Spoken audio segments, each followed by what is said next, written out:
Have you ever felt that pull, to a place like it's humming with stories, kind of like the sea? All those ancient myths and then all the people drawn to it, their own histories, you know what I mean? Well, that's the vibe I get from Tides of the Heart. And we're taking a deep dive into the opening chapters today. Yeah, it really grabs you. We've got these first few chapters, and it's so cool how it blends classic fantasy stuff, but then grounds it in this very real sense of folklore, all through Clara's story as she grows up and everything. And that's what we're looking at in this deep dive, right? Those first steps in her journey, seeing how her own connections begin to intertwine with all the mystical stuff happening in Seabrook. Exactly. So speaking of Seabrook, it's not just some random setting, is it? No, not at all. It's like the legends, the mermaids, the wandering star. It's not just fairy tales for them. It's more like, almost a language the town speaks without saying it. Yeah. And that's what shapes Clara. Right from the start, it's fascinating. Which brings us to Clara. This pull she feels towards the ocean, it's not just a hobby, right? Right. Her grandma's always telling her all these stories about their seafaring ancestors, like it's in her blood or something.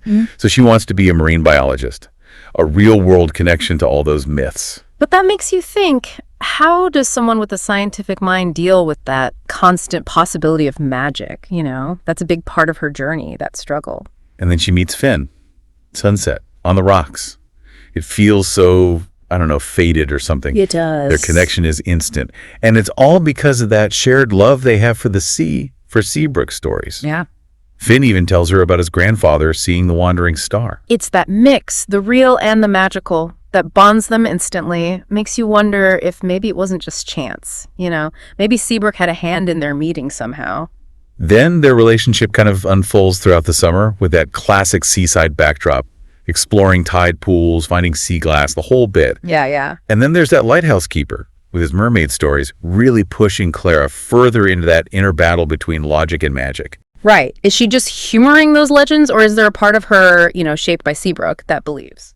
The Festival of the Sea, that's where things really shift. This eerie fog rolls in, and then this haunting melody, a mermaid song, it's like it goes beyond just sound and hits Clara deep inside, like a forgotten memory. Like a key, right, unlocking something within her that was always there. It's the first real hint that her connection to Seabrook might be more, literal. And then bam, a mermaid, Serena, appears right there in front of her. Wow. And she tells Clara about this ancestral link to protecting the sea, to these powers she has that are just dormant. Talk about a reality check. The myth is suddenly very real. A huge turning point for her, this calling to a heritage she never knew she had. But no time to dwell on that, right?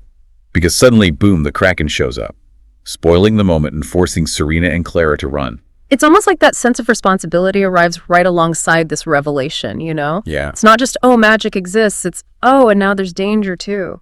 And Clara, she doesn't even think. She just reacts, uses the ocean's energy to shield herself from the Kraken. The first time we see her powers emerge. It's instinctive. It's like they were always there waiting to be triggered. And in the middle of all this chaos, Finn is just worried sick about Clara.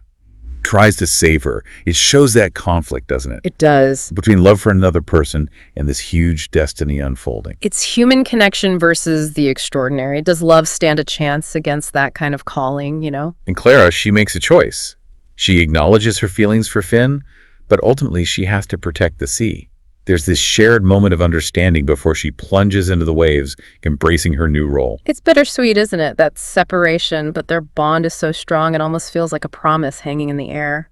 So there we have it, Clara taking those first steps as guardian. A farewell to Finn. But in the epilogue, we see Seabrook thriving under her watch. Finn becomes the keeper of her story, their connection echoing in that distant mermaid song. Really gets you thinking about how much the places we live in, the stories around us, they shape who we become, don't they? I mean, how many of us are living out parts of our own local legends without even realizing it? Right. It's those hidden currents in our lives, maybe those unseen influences, our heritage. Maybe they're all threads in a much bigger story, our own local legends just waiting to be discovered. Makes you think, doesn't it? It really does.